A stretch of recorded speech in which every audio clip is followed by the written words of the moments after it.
Hello बच्चों, हम लोगों ने कल पढ़ा था आरसी सर्किट। हम लोगों ने पढ़ा था चार्जिंग ऑफ ए कैपेसिटर, और चार्जिंग ऑफ कैपेसिटर में हम लोगों ने पढ़ा था कि चार्ज जीरो से मैक्सिमम तक राइज होता है। मैक्सिमम वैल्यू क्या आती है? सीवी। और करंट जो मैक्सिमम था स्टार्टिंग में वो डिक्रीज होता जीरो हो जाता है, और जीरो कब होता है? इनफाइनाइट टाइम में। इसके रिलेटेड हमारे पास कुछ इक्वेशन आई थी। चार्ज की इक्वेशन आई थी Q equal to Q naught, मतलब maximum value CV 1 minus e raise to power minus t by R C. I equal to I naught, I naught का मतलब V by R. Q naught क्या था हमारे पास? CV.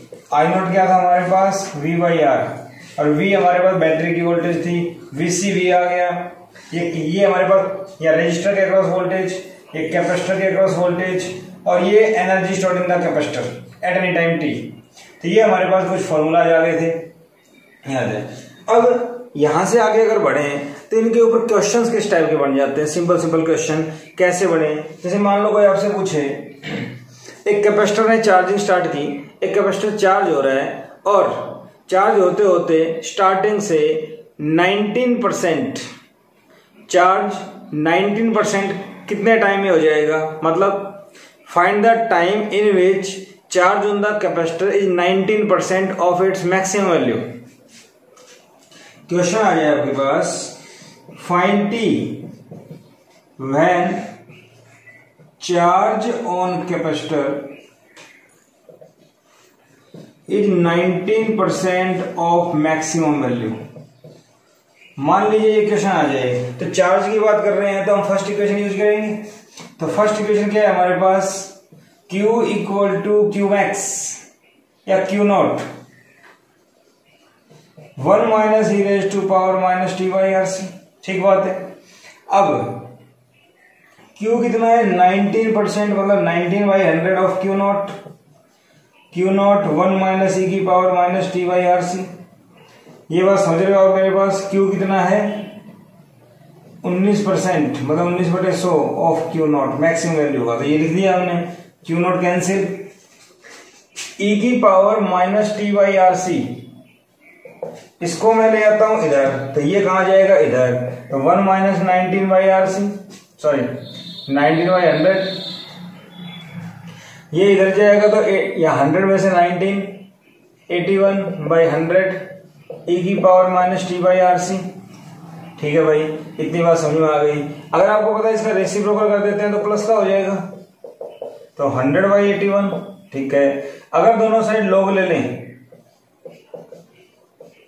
तो log 100/81, ये भी बात समझ में आ गई। आपको पता है log और एक्सपोनेंशियल कैंसिल हो जाते हैं, तो क्या बचेगा? t/RC। और log a/b, log a/b का फॉर्मूला क्या होता है? log a minus log b। तो इसको लिखेंगे ln 100 माइनस ln 81। ये बात समझ में आ गई। log a divide by b, log a minus log b। ठीक है भाई, t आ गया, RC को इधर ले आओ, ln 10⁻², ln इसको क्या लिख सकते हैं? 3⁻⁴। ठीक है भाई, लिख सकते हैं। एक log का फॉर्मूला होता है ना, log x की पावर n, तो पावर आगे आ जाती है, याद आया कुछ? तो उसी टाइप से इसको क्या लिख सकते हैं? पावर आगे 2 ln 10 माइनस 4 आगे ln 3। अब ये हमारे पास जो आया ये नेचुरल log है, और नेचुरल log की वैल्यू हमें नहीं पता होती, तो हम इसको log बेस 10 में कन्वर्ट करते हैं। log बेस 10 में कैसे करें? RC मल्टीप्लाई 2.303, इससे मल्टीप्लाई करने से ये log बेस 10 में कन्वर्ट हो जाएगा, log बेस 10 3, और इनकी वैल्यू हमको पता होती है। तो 2.3 ले लेता हूं मैं इसको, 2.3 RC, 2 log 10 की वैल्यू 1 होती है, और 4 log 3 की वैल्यू 0.47 के आसपास होती है। ठीक है भाई, तो मेरे पास ये वैल्यू आ गई। तो मैं अगर यहां देखता हूं तो ये आ गया 2.3 RC, 2 माइनस 4 7 जा 28, 2 4 4 जा 16, और 2 18, तो 1.88, 2.3 इंटू 0.02 RC। इसको सिंप्लीफाई करेंगे, हमारा आंसर आ जाएगा। आर और सी अगर गिवन है तो पुट कर दीजिए, आपका आंसर आ जाएगा। कैलकुलेशन थोड़ी सी लेंदी हो जाती है, अदरवाइज कोई खास बात नहीं है। हम लोगों को सोल्व करना है और वैल्यू पुट करनी है, हमारा आंसर आ जाएगा। तो कितने टाइम में चार्ज कितने % हो जाएगा, चार्ज कैपेसिटर चार्ज हो रहा है तो कितना हो जाएगा, इस तरह से हम लोग सोल्व कर सकते हैं। एक बात और साथ साथ कुछ चीजें आपको याद करनी है, जैसे log base 10 2 इसकी वैल्यू होती है 0.30, log base 10 3 इसकी वैल्यू होती है 0.47, 2 3 जनरली यूज होता है, तो ये आपको याद रखना है, ठीक है भाई। तो और देखिए, ये क्वेश्चन था चार्ज की टर्म में, ये क्वेश्चन था हमारे पास चार्ज की टर्म में। मान लो करंट की टर्म में आ जाए, मान लीजिए करंट की टर्म में क्वेश्चन आ जाए और क्वेश्चन आपसे पूछे find time when current in capacitor drops to half its max value. अब यहां पे आपको समझ में आ रहा है कि मैक्सिमम से डिक्रीज हो रहा है, मैक्सिमम से डिक्रीज हो रहा है, तो आप सोचेंगे कैपेसिटर तो डिस्चार्ज हो रहा है, नहीं। एक्चुअली कैपेसिटर की चार्जिंग हमने देखा होगा, चार्ज 0 था शुरू में, करंट मैक्सिमम था, तो करंट मैक्सिमम से नीचे आ रहा है, इसका मतलब चार्जिंग हो रही है। अदरवाइज क्वेश्चन में लिखा मिलता है व्हाइल चार्जिंग ऑफ कैपेसिटर। समझ गए मेरी बात? इस टाइप से क्वेश्चन आ जाए तो मैं करंट का फॉर्मूला अप्लाई कर दूंगा। आई कितना दे रखा है, I0/2, हाफ दे रखा है टोटल का I0/2। अगर मैं ये फॉर्मूला अप्लाई करता हूं तो I की जगह I0/2, यहाँ पे I0 e⁻t/RC, I0 कैंसिल, ये मेरे पास आ गया 1/2 e⁻t/RC। अपोजिट कर देंगे तो e⁻t/RC, दोनों साइड लॉग ले लेंगे तो लॉग और एक्सपोनेंशियल कैंसिल हो जाते हैं, तो ये आएगा ln2, ये आएगा t/RC। ठीक है भाई, तो अब क्या करें, इसको लॉग बेस, ये अगर नेचुरल लॉग है तो लॉग बेस 10 में कैसे कन्वर्ट करें, 2.303, लॉग बेस 10 टू t/RC। यहां से अगर मैं t निकालता हूं तो RC इधर आ जाएगा मल्टीप्लाई में, t RC मल्टीप्लाई में, इनटू में 2.303, और log 2 की वैल्यू मैंने अभी बताई 3010 या 0.30 ले लो, इसको मल्टीप्लाई करेंगे हमारे पास आंसर आ जाएगा। तो मेरे ख्याल से कैलकुलेशन इस टाइप की कोई दिक्कत नहीं, इस टाइप के क्वेश्चन आ जाते हैं तो हम लोग कर सकते हैं। अब बात आती है कि भाई कैपेसिटर के अक्रॉस अगर पोटेंशियल की बात करते हैं कि पोटेंशियल कितना हो जाए, तो मेरे ख्याल से कोई दिक्कत नहीं है, आपको जस्ट वैल्यू पुट करनी है, आप लोग सोल्व कर लेंगे, आप लोग सोल्व कर लेंगे, ठीक है भाई। तो चार्जिंग में इस टाइप से क्वेश्चन आ जाए। अब मैंने आपसे कहा था कि कैपेसिटर की जो चार्जिंग होती है वो इनफाइनाइट टाइम में होती है, तो अगर आप टाइम को इन्फिनिटी पुट करेंगे तो भी आप चेक कर सकते हैं, या फिर आप यूँ चेक कर लीजिए कि चार्ज मैक्सिमम कब होगा तो इनफाइनाइट आंसर आएगा, आप चेक कर सकते हैं। जैसे क्यू की वैल्यू Q0 ही रख दो, सोल्व करोगे तो टी की वैल्यू इनफाइनाइट आ जाएगी, तो कोई परेशानी नहीं। इस टाइप के क्वेश्चन हमसे अब पूछ लेते हैं कि टाइम कांस्टेंट निकालो, to find time constant tau in a circuit. किसी सर्किट के अंदर आपसे पूछ लेंगे टाइम कांस्टेंट निकालो, तो भाई टाइम कांस्टेंट क्या होता है, RC।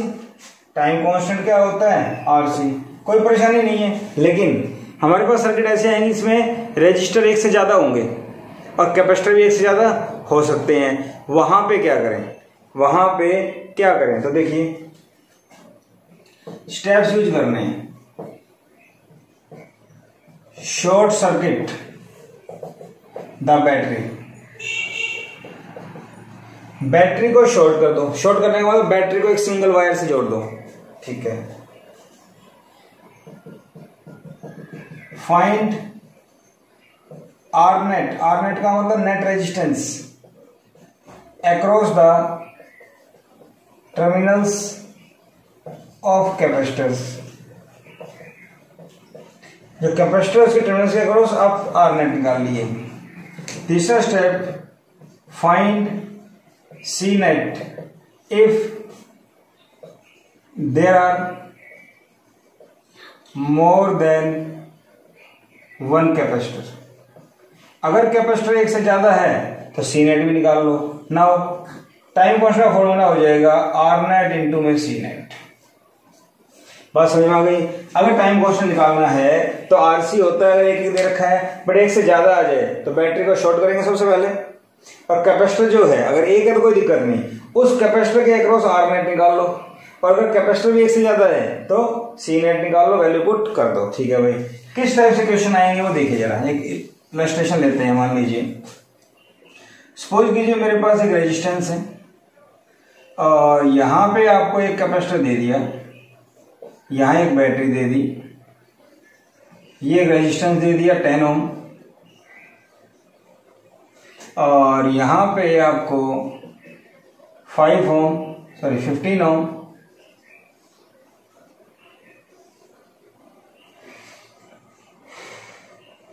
और ये मान लीजिए ये भी 10 ओम,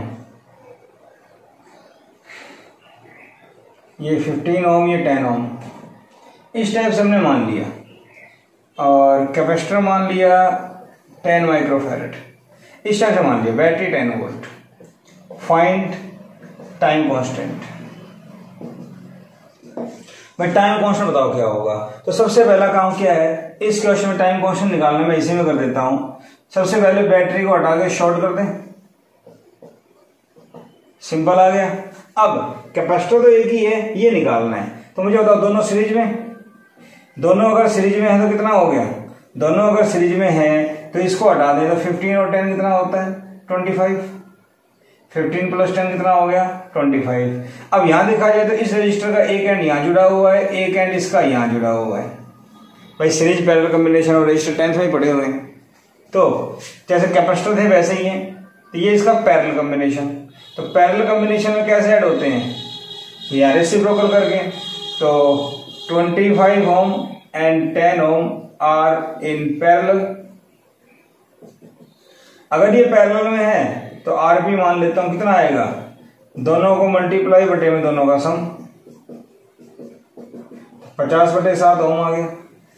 अब इसको अगर सोल्व किया दोनों का तो ये आ गया 50/7, और अगर ये 50/7 है तो इसके साथ अगर देखा जाए तो इस कैपेसिटर के अक्रॉस, इसके दो टर्मिनल हो गए ना, इसके अक्रॉस ये क्या है नेट, दोनों सीरीज में, यहां से करंट भेजो सीधा जाएगा। तो आर नेट कितना आ गया सीरीज में 50/7 प्लस 10 70 120/7। मेरी बात समझ रहे हो ओम।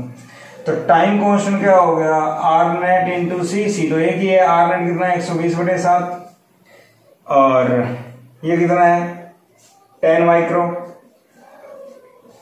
तो ये आ गया 1200 डिवाइड बाई 7 माइक्रो सेकेंड। तो टाइम कांस्टेंट कितना आ गया 1200/7 माइक्रो सेकेंड, ये टाइम कांस्टेंट आ गया। तो मेरे पास अगर रजिस्टर एक से ज्यादा आ जाए तो मैं इस टाइप सॉल्व कर सकता हूं, मुझे कोई परेशानी नहीं है। शॉर्ट कैसे करना है वो देख लीजिए, और कैपेसिटर के अक्रॉस नेट रेजिस्टेंस निकालना है, तो टाइम कांस्टेंट भी हम यहां से निकाल सकते हैं। स्टेप ध्यान रखना बस, ठीक है भाई, ये बात समझ में आ गई। और देखिए अगर मान लीजिए मैं लेता हूं कि ये मेरे पास एक कैपेसिटर है और ये भी मेरे पास एक कैपेसिटर दे रखा है,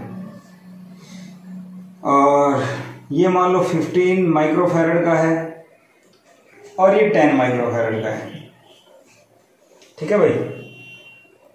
और इनके साथ यहां पे एक बैटरी जोड़ दी, एक रजिस्टर जोड़ दिया, यहां पे एक रजिस्टर जोड़ दिया, ये 5 ओम का, ये 15 ओम का, और ऐसे करके 2 और जोड़ दिए भाई, 5 ओम 5 ओम, ठीक है। ये battery 5 volt. Find time constant. अब बताओ इस क्वेश्चन में क्या करेंगे, सबसे पहला स्टेप क्या होगा, सबसे पहला स्टेप होगा कि बैटरी को शॉर्ट कर दो। तो ये देखो पहले सबसे पहले बैटरी शॉर्ट कर देंगे, अगर कैपेसिटर भी एक से ज्यादा हो तो उसका भी इक्विवेलेंट। लेकिन अगर हम स्टेप लें, ये लिया कैपेसिटर, ये लिया कैपेसिटर, बैटरी शॉर्ट, ये रेजिस्टेंस था, यहां पे ये रेजिस्टेंस था, यहां पे ये लेके ऐसे हमने जोड़ दिया, ठीक है भाई।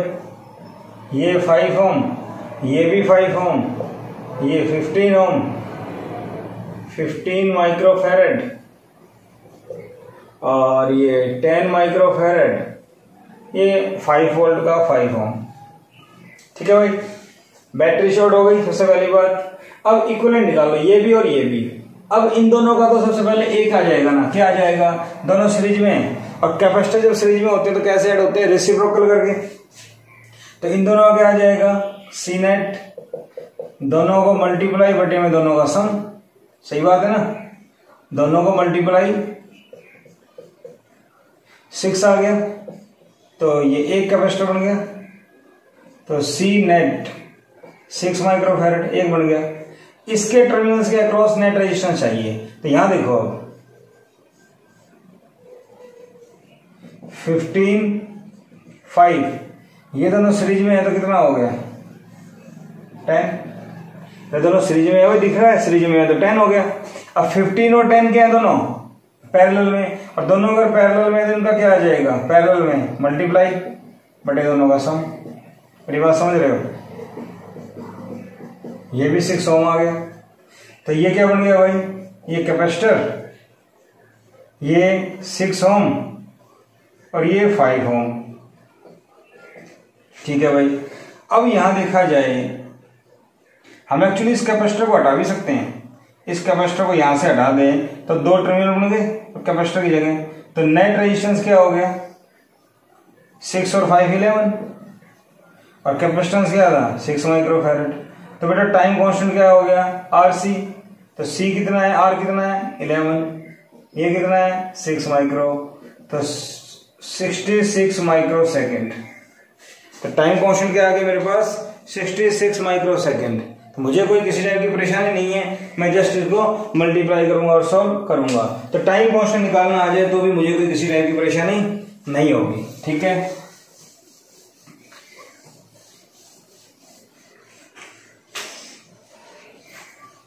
तो मेरे ख्याल से बात समझ में आ गई होगी आपको कि कितने टाइम पे कितना चार्ज आ जाएगा, करंट आ जाएगा। ऐसे क्वेश्चन आ जाए तो हम लोग सोल्व कर सकते हैं। टाइम कांस्टेंट निकालना आ जाए तो भी सोल्व कर सकते हैं। इसके बाद बात आती है डिस्चार्जिंग ऑफ कैपेसिटर। क्या आती है, डिस्चार्जिंग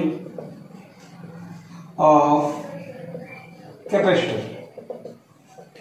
अभी हमने पढ़ा था कैपेसिटर चार्ज कैसे होता है, चार्ज किया था हमने उसको। शुरू में चार्ज 0 था, मैक्सिमम हुआ था।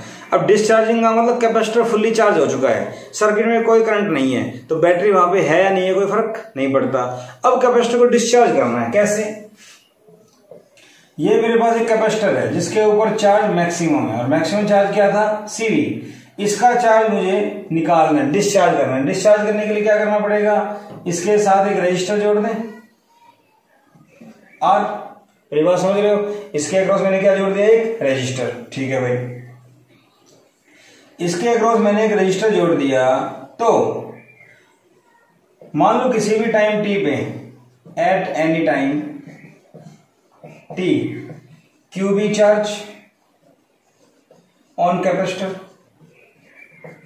कैपेसिटर पे Q चार्ज है तो प्लस Q माइनस Q हो जाएगा, और कुछ पोटेंशियल डिफरेंस आएगा। तो पहले की तरह अगर मैं मान लूं कि यहां पे पोटेंशियल क्या है 0 वोल्ट, तो 0 वोल्ट 0 वोल्ट, यहां पे कितना होगा पोटेंशियल किसी भी पॉइंट पे Q/C। अगर कैपेसिटर की कैपेसिटेंस C है तो Q इक्वल टू CV के अकॉर्डिंग V कितना आएगा, Q/C। पता है आपको, तो मैंने Q/C ले लिया। तो कैपेसिटर के अक्रॉस पोटेंशियल डिफरेंस Q/C है, तो Q/C माइनस 0। ये Q/C है तो ये भी Q/C है, तो ये भी Q/C। इसका मतलब इस रजिस्टर के अक्रॉस अगर देखा जाए तो इस रजिस्टर के अक्रॉस पोटेंशियल डिफरेंस कितना है, इतना। तो करंट यहां से फ्लो करेगा, रेजिस्टेंस R। मेरी बात समझ पा रहे हो, यहां से करंट फ्लो करेगा, और I का फॉर्मूला क्या पड़ेगा, पोटेंशियल डिफरेंस बटे में रेजिस्टेंस। पोटेंशियल डिफरेंस बटे में रेजिस्टेंस। तो भाई I क्या आ गया, I मेरे पास आ गया Q/RC।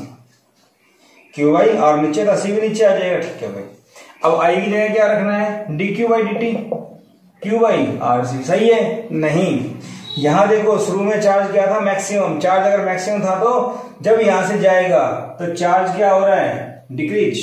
चार्ज क्या हो रहा है बेटा, डिक्रीज। ध्यान देना, चार्ज मैक्सिमम था, जब यहां से जाएगा तो चार्ज डिक्रीज होगा, मैक्सिमम चार्ज था। बात आती है करंट की, कि भी करंट के साथ क्या होगा। तो देखो शुरू में चार्ज मैक्सिमम, तो इसका पोटेंशियल भी मैक्सिमम। और धीरे धीरे जब ये चार्ज यहाँ से कम होता जाएगा तो Q बाई सी में जो Q है वो भी कम होता जाएगा, तो पोटेंशियल जो Q बाई सी होता है वो भी डिक्रीज होता जाएगा। और पोटेंशियल अगर डिक्रीज होगा, ये चीज अगर डिक्रीज होगी तो ये डिक्रीज होगी तो करंट भी डिक्रीज होगा। तो इसका मतलब ये हुआ कैपेसिटर की डिस्चार्जिंग के अंदर चार्ज अगर डिक्रीज हो रहा है तो करंट भी डिक्रीज हो रहा है, चार्ज अगर डिक्रीज हो रहा है तो करंट भी डिक्रीज हो रहा है। और पीछे वाले में हमने क्या पढ़ा था, चार्ज बढ़ रहा था, करंट डिक्रीज हो रहा था। ठीक है, अब क्वेश्चन ये आया कि यहाँ पे आई को dq बाई dt लिखें या माइनस का dq बाई dt। आई को लिखेंगे माइनस का dq बाई dt। क्यों? Put I equal to minus dq by dt। ध्यान दो, करंट क्या है, स्केलर, हमेशा पॉजिटिव होता है। यहाँ पे dq बाई dt क्या हो रहा है, चार्ज डिक्रीज। चार्ज अगर डिक्रीज हो रहा है तो dq बाई dt क्या है, नेगेटिव। तो उसको पॉजिटिव करने के लिए क्या कर दिया, एक माइनस लगा दिया। dq by dt rate of change of charge, वो या नेगेटिव है तो पॉजिटिव करने के लिए क्या कर दिया, माइनस। ठीक है, अब आई की वैल्यू पुट करो,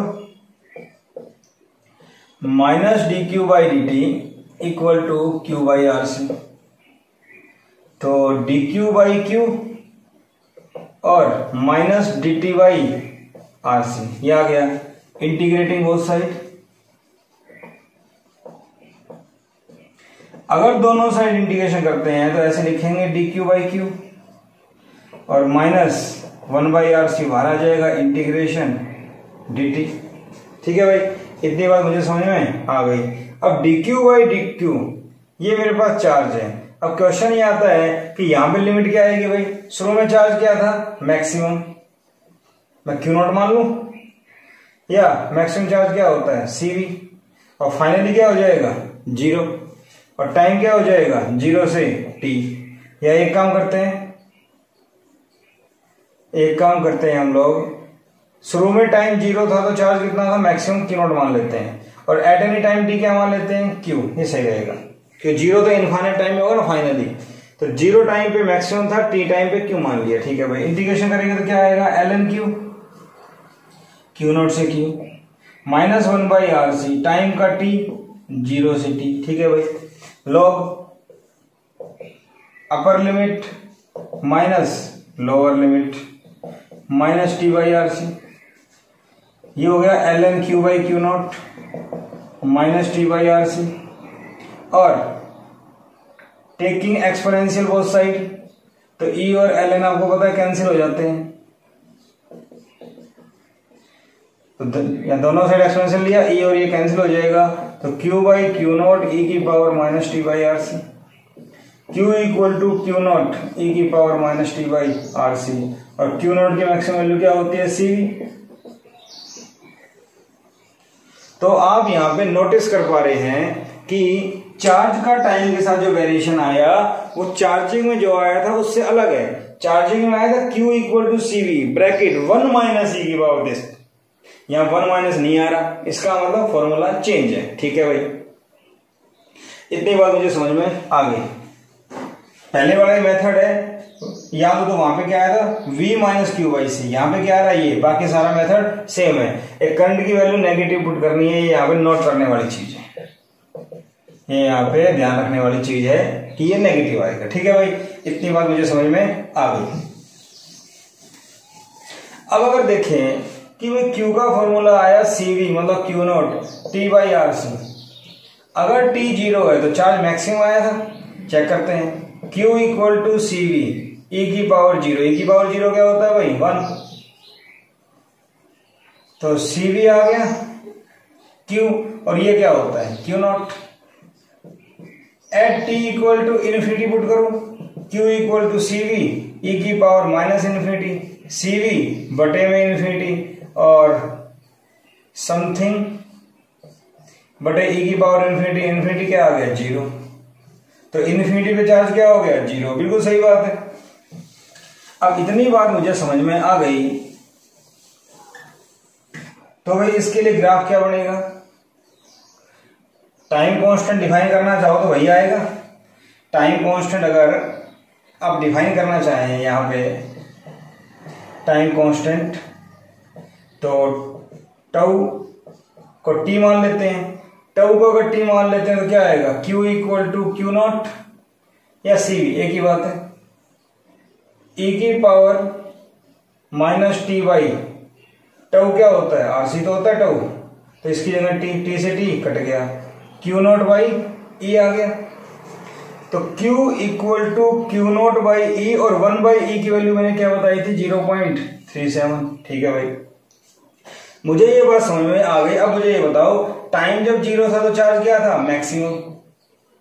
टाइम जब इन्फिनिटी है तो चार्ज क्या आ गया, 0। तो इसका मतलब चार्ज और टाइम का अगर कोई ग्राफ आएगा तो मैक्सिमम से 0 की तरफ आएगा। मैक्सिमम क्या है, क्यू नॉट सी वी, तो ये ऐसे आएगा इस टाइप से। ठीक है भाई, अब बात आती है t equal to t tau. अगर टाइम कांस्टेंट की बात करें तो चार्ज कितना हो गया, 0.37 ऑफ क्यू नॉट। अगर टाइम कांस्टेंट के बराबर है तो उस टाइम पे चार्ज कितना होगा, मैक्सिमम का 37%। अरे 0.37 का मतलब क्या होता है, 37%। 100 से मल्टीप्लाई कर दो इसको। तो वहां पे क्या आया था, ग्राफ इंक्रीजिंग आया था या डिक्रीजिंग, वहां 63% आया था, यहाँ पे 37। रटना नहीं है, फॉर्मूला ध्यान रखिए बस, हो जाएगा। एक भाई ये बात मेरे को समझ में आ गई चार्ज के बारे में। अब अगर मैं करंट की बात करूं तो बेटा चार्ज का फॉर्मूला है Q equal to Q naught e की power minus t by R C. Current क्या होता है, d Q by d t. अगर डिफ्रेंशिएशन करूंगा तो क्यू नॉट, इसका डिफ्रेंशिएशन यही होता है, और t के साथ क्या है, -1 बाई आर सी मल्टीप्लाई में आ जाएगा। -1 बाई आर सी क्या आ जाएगा, मल्टीप्लाई में। और R D Q by d T minus का था, ध्यान हो तो माइनस, तो इस माइनस से ये माइनस कैंसिल। तो बेटा आई क्या आ गया मेरे पास, आई मेरे पास आ गया क्यू नॉट ई की power minus t by R C और बटे में आर सी। तो मुझे ये बताओ क्यू नॉट क्या होता है, सी वी। तो यहां पे आप क्या देखोगे, सी से सी कट गया, आई कितना आ गया, वी बाई आर ई की power minus t by R C. तो अगर आप ध्यान दो, चार्जिंग के अंदर जो करंट का फॉर्मूला आया था वही फॉर्मूला डिस्चार्जिंग में आ रहा है। चार्ज का फॉर्मूला डिफरेंट है, बट करंट का फॉर्मूला चार्जिंग और डिस्चार्जिंग में सेम है। तो करंट का फॉर्मूला अगर सेम है तो यहां पे अगर आप चेक करो, at t equal to 0, t 0 put करोगे तो आई नॉट ई की पावर 0, ई की पावर 0 क्या होता है, 1 maximum. At t equal to infinity, t infinity put करोगे तो ये क्या आएगा, 0। अभी जैसे हमने यहां पुट किया था, इन्फिनिटी के लिए यहां पुट किया था, 0 आया था, याद आ रहा है ना, ऐसे यहां भी 0 आ जाएगा। ठीक है भाई, ये बात मुझे समझ में आ गई। करंट के लिए, करंट के लिए मुझे ये बातें समझ में आ गई, सेम टू सेम आ रहा है। तो करंट और टाइम का ग्राफ कैसा आना चाहिए, करंट टाइम 0 पे मैक्सिमम, मैक्सिमम कितना है, आई नॉट, और आई नॉट कितना है, V by R, I naught कितना है, वी बाई आर। तो करंट हो गया I naught V by R, और ये डिक्रीज हो रहा है ऐसे, करंट क्या हो रहा है भाई, डिक्रीज। ठीक है भाई, बात समझ में आ गई। और इन्फिनिटी हो जाएगा, 0 हो जाएगा। अगर मैं कहूं टाइम कांस्टेंट के बराबर है, at t equal to tau R C, तो आई क्या हो जाएगा, आई नॉट बाई ई। ये टी और आर सी बराबर है, 1 आ जाएगा। अरे मेरी बात समझ रहे हो, आई equal to I not e की पावर -1। तो ये क्या हो गया, आई नॉट बाई ई, और 1 बाई ई कितना था, 0.37। तो सेम वही बात आ गई, ये वही बात आ गई, 0.37 आई नॉट। तो करंट का और क्यू का ग्राफ दोनों का सेम आ रहा है, कोई परेशानी वाली बात नहीं है। तो इस टाइप से डिस्चार्जिंग भी हम लोग कर सकते हैं। ठीक है भाई, इतनी बात मुझे समझ में आ गई। इसी टाइप से आप रजिस्टर की, कैपेसिटर की इक्वेशन बना सकते हैं, कोई किसी टाइप की परेशानी नहीं होगी। अब क्वेश्चन ये आता है कि भाई फॉर्मूले सेम रहेंगे, अलग रहेंगे, थोड़ा सा आपको ध्यान रखना है कि चार्ज का फॉर्मूला जो था वही क्या था, Q equal to Q naught. Charging की अगर मैं बात करता हूं और डिस्चार्जिंग की बात करता हूं, तो चार्जिंग की बात करता हूं तो Q है क्यू नॉट 1 माइनस ई की power minus t by R C. यहां बात करता हूं तो Q equal to Q naught e की power minus t by R C. Current की अगर बात करता हूं तो करंट दोनों में सेम है, यहां भी करंट की वैल्यू, और आई नोट की वैल्यू क्या है ये। ठीक है भाई, किसी भी टाइम टी की बात करें, किसी भी टाइम, मेन तो ये दो ही है ना, किसी भी टाइम टी की बात करें तो रजिस्टर के ऊपर पोटेंशियल ड्रॉप कितना था, V equal to I R, याद आ रहा है आपको, V equal to I R, तो आई का फॉर्मूला ये है, तो V e की power minus t by R C. और किसी भी टाइम पे यहां चेक करेंगे तो वी आर की वैल्यू कितनी आएगी, V e की power minus t by R C हो जाएगा। किसी भी टाइम टी पे कैपेसिटर के ऊपर आप चेक करें तो कैपेसिटर का फॉर्मूला क्या होता है, Q बाई सी, याद आ रहा है, तो Q बाई सी, Q की वैल्यू क्या थी यहाँ पे, Q नॉट 1 माइनस ई की power minus t by R C. Q naught क्या था, C, याद आ रहा है कुछ, तो यहाँ पे ये कितना आया था, VC इक्वल टू V, ये रटना नहीं है, फॉर्मूला बन जाएगा अपने आप जैसे मैंने बनाया, VC इक्वल टू ये चार्ज के ऊपर डिपेंड कर रहा है ना, यहाँ पे चार्ज का यही है, तो कैपेसिटर के अक्रॉस एट एनी टाइम क्या आएगा, V e की power minus t by R C. ठीक है, तो आप यहाँ क्या देख पा रहे हैं, Q का फॉर्मूला अलग है, VC का सेम, लेकिन ये ध्यान रखने दो। ठीक है भाई, अब क्वेश्चन ही आता है कि इनके ऊपर क्वेश्चन कैसे आएंगे, जैसे मैंने चार्जिंग के ऊपर क्वेश्चन बताया आपको कि कितने टाइम पे कितना हो जाएगा, जस्ट वैल्यू पुट करनी है, वैसे यहाँ पे आ जाएगा। एक कैपेसिटर था फुल्ली चार्ज है, वो डिस्चार्ज हो रहा है, बताओ कितने टाइम में मैक्सिमम का हाफ चार्ज हो जाएगा, तो फॉर्मूला अप्लाई कर दो। फॉर्मूला ध्यान रखना है, सेम टू सेम वही चीजें हैं, आप लोग सोल्व कर सकते हैं, सेम टू सेम वही बातें आप लोग सोल्व कर सकते हैं। तो ये था हमारा चार्जिंग और डिस्चार्जिंग ऑफ कैपेसिटर। प्रैक्टिस कीजिएगा जितने क्वेश्चन आपको बुक से मिलते हैं। Thank you.